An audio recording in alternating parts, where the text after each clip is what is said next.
Dr. Mirza ji, if I may ask you, you have been an activist and you have set a deadline of 2023 for the return of these occupied territories to homeland Bharat. So can you just tell our viewers what exactly are you planning and how are you mobilizing people in POJK and POGB and all those areas? How are you mobilizing the public opinion to move away from Pakistan and to be part of Bharat? Well, thank you very much for having me on your show, Giridhar Mamidi Bhai. Actually, you see, we have given a deadline of 22nd of October 2023. And as you would know, that 22nd of October is the date when Pakistan actually launched an unprovoked attack on the state of Jammu and Kashmir, which resulted in the breakup of our state and which resulted in the decision made by Maharaja Hari Singh to secede to India.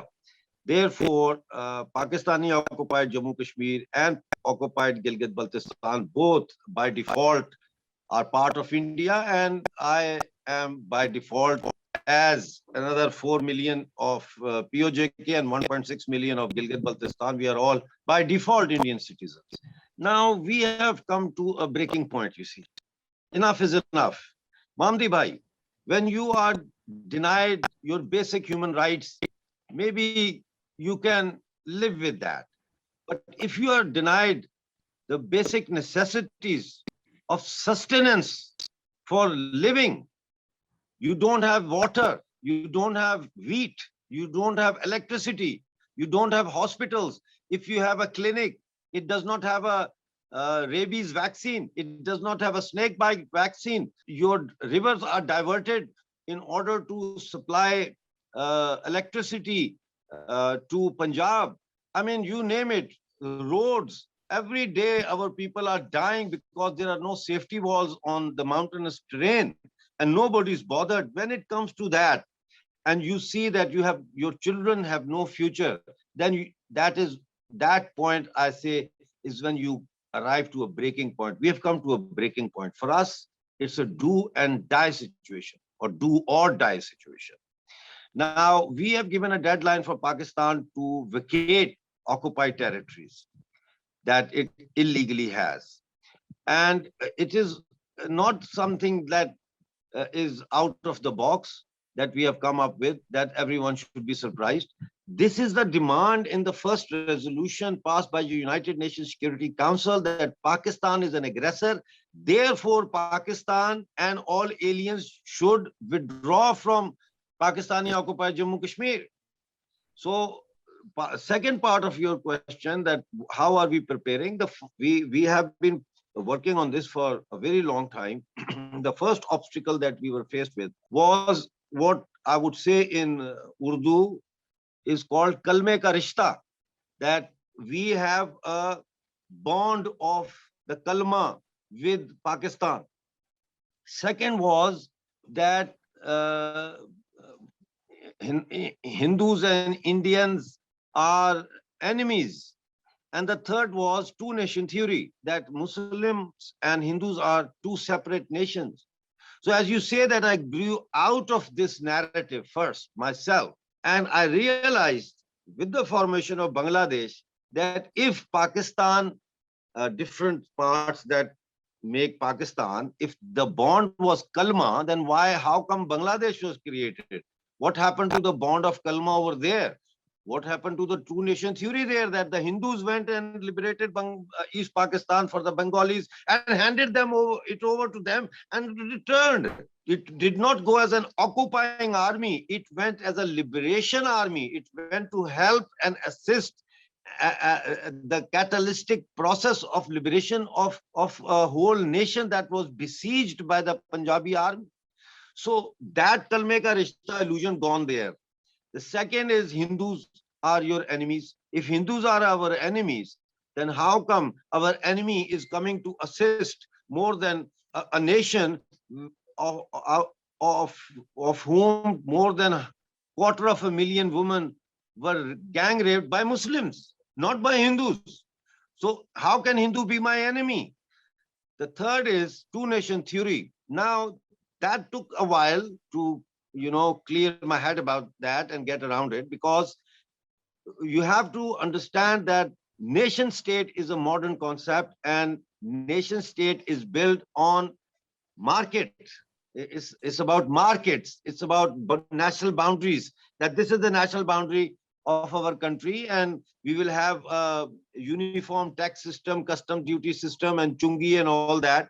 So it has nothing to do with religion. It is to do with culture, with geography, with language, with memory, with heritage. And how come we share the same heritage in the subcontinent? And so how can we be two different nations? It's impossible. So this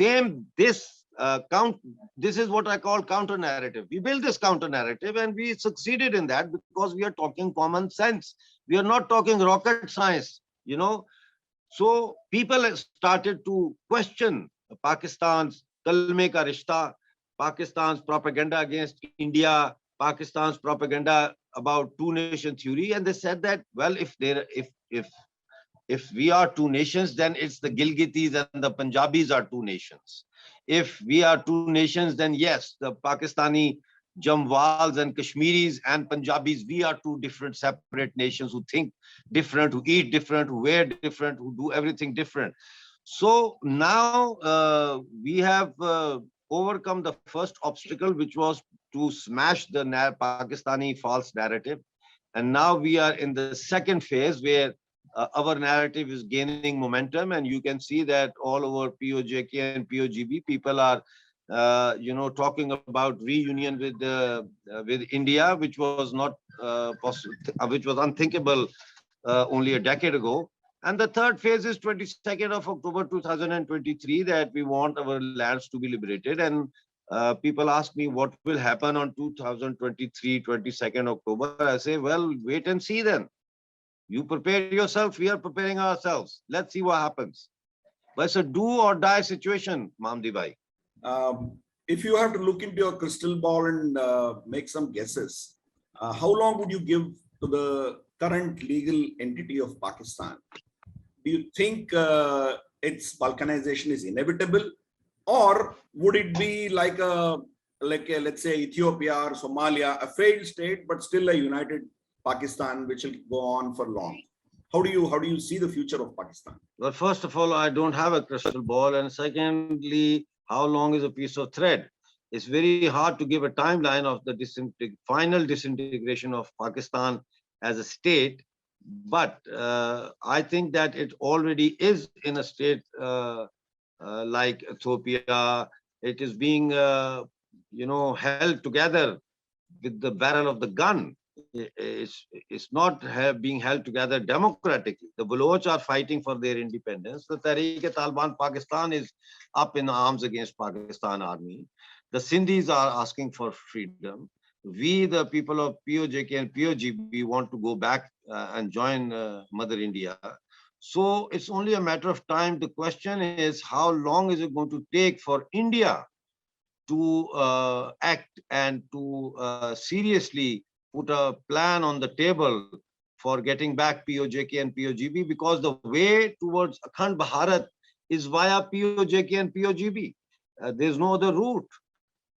If you really believe in the theory and the concept and the ideology of Akhand Bharat, then you cannot ignore the fact that a legal part of Akhand Bharat, forget about Afghanistan, Indonesia, Vietnam, Cambodia, the legal part of India is being occupied by Pakistani army, which is in itself a great should be a great humiliation for 1.4 billion people in India, that a tiny country with a tiny army, which is splitting at its seams, is holding ransom 5.6 million people.